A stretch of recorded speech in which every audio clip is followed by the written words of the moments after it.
we're going to go back and see yet another example of what you can do when you've got that sofa. Use the space behind it like you are. You've got a beautiful bench there, plus your dining room table. Well, if you have the space, if you don't have the space, you could leave it with just a beautiful bench, which would be wonderful. And if it's, for example, facing the kitchen, it's great because people can talk to you while you're cooking.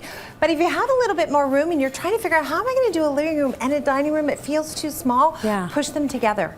It's very comfortable. It's really intimate. You can imagine at a party the whole space gets used. Yes. And ideally, you can even put the chairs on casters so that you can wheel them into the space. Oh, so smart. You can imagine a lot of open concept condominiums, beautiful homes would be about this size in terms of square footage. Put a wonderful fireplace in front of you. Obviously, you've got to have 2 televisions, one for the living room, one for the dining room, because we don't want you to miss City Line. And I would so love to say the dining room's peel and stick, because that gets a huge reaction from people. It's a big deal. It's just lift in place. Big deal. Not peel and stick, but lift in place. Okay, that's all right. And again, we went to LT to do the shopping, and I want to do a shout out for the chair, because I love the segment Sharon did on the different grays. Yes. And this is the most versatile chair in the universe. Whenever you get the pattern that's got all kinds of little nubbly pieces together, it's got tan, it's got khaki, it's got blue, it's got gray. This would go with every single color on her wall. So think about that in terms of the chairs you're buying. If you're buying a solid color, it's a little bit more difficult to work with. Get